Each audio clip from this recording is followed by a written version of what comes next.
What's up, guys? What's going on, man? I'm Paul. This is Pauline Theology's Daily Devotional. We're back, man, and we are going through the book of Genesis. This is with Trust in Jesus Ministries. We're here to help you trust in Jesus more as we read through these scriptures and try and understand them, understand who God is in it, who we are, and then how we can apply these truths to our lives. So glad that you were here today listening. And if you haven't checked it out yet, we're in 48, 8 through 11.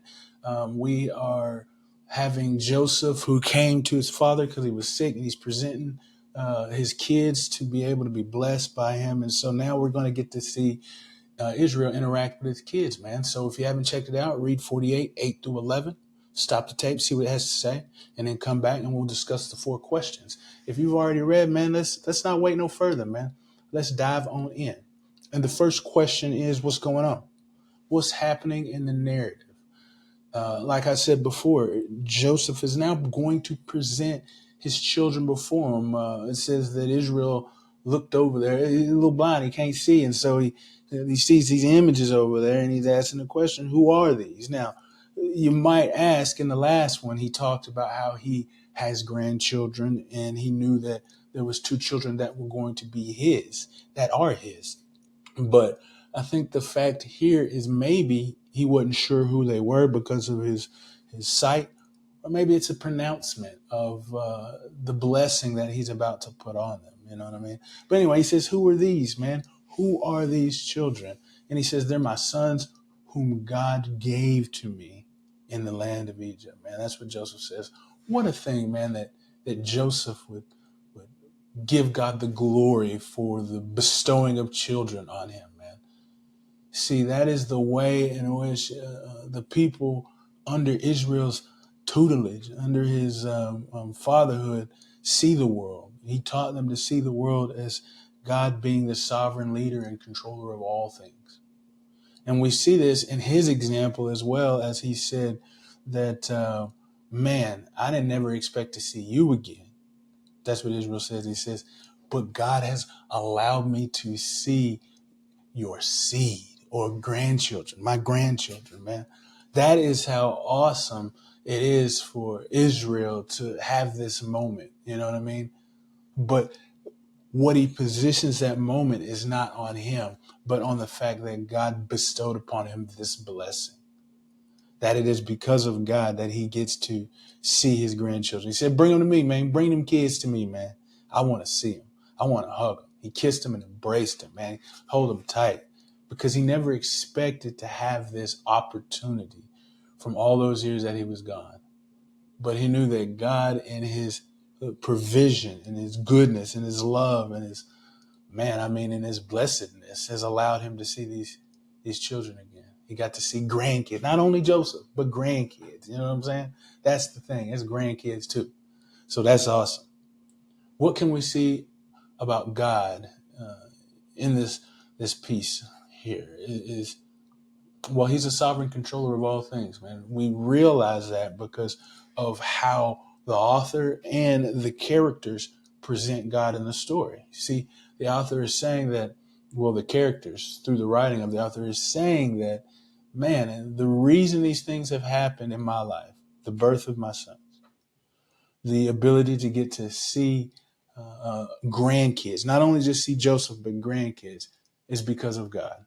God has controlled the situation in such a way that he has allowed him these opportunities and these seeds. What can we see about man here? I think that we can act as the way that Joseph and Israel are acting. We can say that we should see God as the author and mover of all things in our own lives, and that when we're blessed, it's blessed by God. And even when things are bad, that God is still in the sovereign control of these things, and there's something going on that he wants us to either be growing in, tested, or to be able to trust in him more.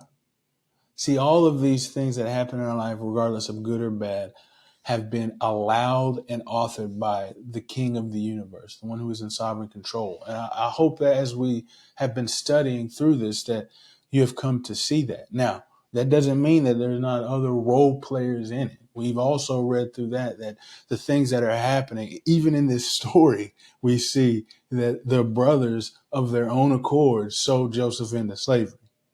But Joseph himself said that while they did these things to create evil, God did these things to create good for the salvation of his family first, because that's the family in which all of the world will be saved, but then also the living world at that time, Egypt and Canaan and all the surrounding areas. And so we understand that though human actions play a very important part, because they are their own volition, of their own volition, they have done these things.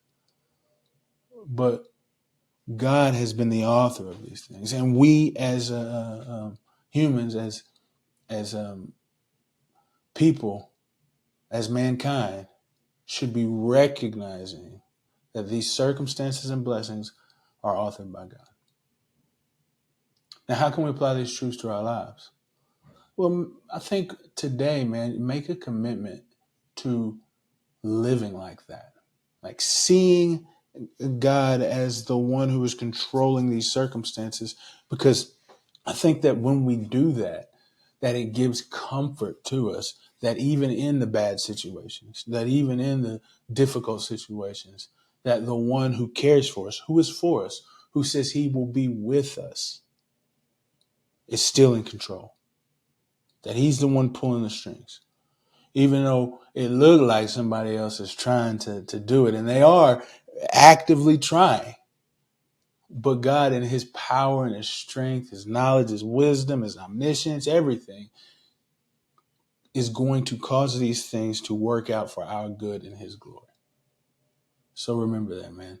Take the time today to actively think, to actively position your mind, to actively position your heart towards God, and seeing that he is the sovereign controller, so that comfort can come, that trust. What we've been trying to do here, what I'm trying to help you do, and what I hope you are gaining as we go through this, begins to get stronger.